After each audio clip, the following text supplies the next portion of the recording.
Hello everyone, and welcome back to another Amber's Tale devlog. For those of you who are new here, Amber's Tale is a truly non-linear Metroidvania that allows you to choose the order you unlock abilities. In this devlog, I'll be going through some of the pretty big changes and the direction we're deciding to take the game in, as well as some sneak peeks into some abilities and features that will be at your disposal as a player. Now, I appreciate that the last video for Amber's Tale was quite a while ago at this point, but that is for good reason. The game requires a lot of work, and quite simply, I didn't feel like I had the time or the skill to pull it off effectively. So I've taken some time to work on some smaller projects and enter a few game jams, both of which have had a rather large impact on the direction we're taking Amber's Tale. In case you haven't seen my last video, alongside the Millen brothers, I entered the 15th Pirate Software game jam, and we created the game called The Shattered Knight of Araria. That actually ended up coming second place. We received so much amazing feedback, and a lot of you seem genuinely interested to see us develop the game further, and in a way, we are. We decided that instead of working on two separate but somewhat similar games, we're going to combine them, essentially dropping Castle Araria into the world of Amber's Tale. It works out really quite well, because we were planning on having a castle-themed zone in Amber's Tale anyway, so why not this one? In the castle, you will meet some familiar faces, like the protagonist from The Shattered Knight, Araria, and the alchemist you find that is trapped inside of a lantern. The castle itself in Amber's Tale will still remain reasonably puzzle-focused as a zone, but naturally, you will need to keep your wits about you, and use all the tools that Amber has at her disposal to keep yourself safe and navigate the winding corridors of the now deserted castle. This also gives us the opportunity to really expand on the story of The Shattered Knight. With the game originally being made in only 10 days for a game jam, we didn't really have the chance to explore the characters' motivations or the characters themselves. Above anything, pretty surface level, but we're really excited to bring them into the world of Amber's Tale and showcase how they'll engage with Amber and play a pivotal role for one of the character arcs in the game. We also really like the idea of Castle Araria being a sort of hub for Amber, similar to Dirtmouth from Hollow Knight or the Firelink Shrine from Dark Souls. This could be a place where NPCs gather from across the world to sell their goods or provide questing opportunities. Also, being a once renowned castle, it makes sense that it is pretty well connected to the rest of the world, maybe through a series of now abandoned tunnels and minecart tracks that were once used to bring resources like coal or food to the residents, now reinvented into a kind of travel network. Now, if you're enjoying the video and want to see more of Amber's Tale, it would mean so much if you would consider subscribing and liking the video. It helps us share our game to more and more people. Thank you so much. Now, there is a lot more to The Shattered Knight than just the castle and the story. We have the shadow mechanic to think about, and of course, the light of Evelina. Now, although we really like the way the shadow mechanic works in the game, we feel that in its current iteration, it doesn't really lend itself well to the world of Amber's Tale. There are, of course, a lot of outdoor zones, and having the shadow out in those zones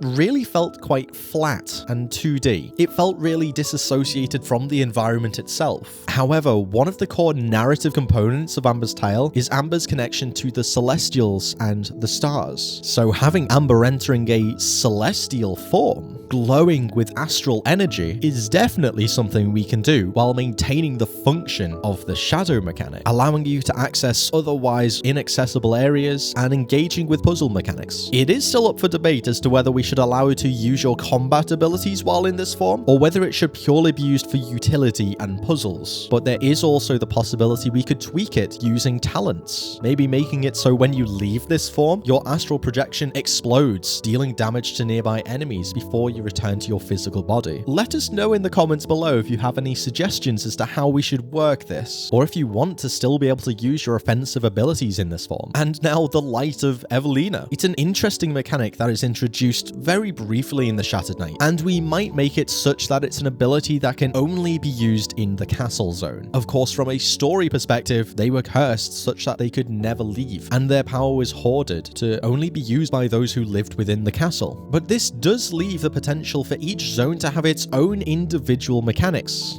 There is, of course, already a lot of player decision and customization involved in the base game. Having some abilities that you are restricted to use only within a certain zone could keep the identity of each zone feeling unique, but that's just one of our considerations. But this, of course, like a lot of what we're creating, is open to discussion and your feedback. Honestly, coming back to Amber's Tale after more or less 6 months has been really eye-opening, especially now. Since then, I have learned so much. Although programming isn't necessarily my strong suit, I've noticed I've definitely improved a lot since I last worked on the project, and coming back to see some of the old code was scary. There was very little scalability, and the way I was doing certain things was just overly complex. Luckily, I'm not having to do a full refactor of the entire code base, but moving forward, I'm definitely going to be a lot more conscious about how I approach certain tasks. For example, when the player's attacking, the actual script that deals the damage is contained within the prefab for the animation of the attack, rather than being called from the player state machine itself. Now, this may not seem like a big deal until you realize that each different attack needs its own prefab. So if I wanted to do something as simple as change the amount of damage an attack deals, I would have to update that in 3, 4, or 5 separate places rather than one. That's not very friendly and is just so prone to mistakes happening down the line. And this is just one example of how I've blundered in the past. Changing the way that I actually approach challenges like this over the course of a large project like Amber's Tale will add up to big results in the long run and a lot less headaches. But this lack of foresight was also evident in other aspects of the game, such as the art direction. Previously, I was under the impression that we need big landmarks and large assets that the player could use as reference points. Now, these assets take a lot longer to create and are a lot more complex to make as well, all for them to be used a single time, maybe even just in the background. Now, that's not to say that having focal points within your environment isn't important. It really is, especially helping players navigate large, sprawling, interconnected zones. But making things that are a single-use asset isn't an effective use of time or resources. Having a series of smaller assets that we can mix and match in various ways can produce the same effect, but with a lot less effort, and ironically enough, more variety. And again, making these small changes to our workflow and approach to world design, we hope will speed things up while maintaining the quality of the visuals and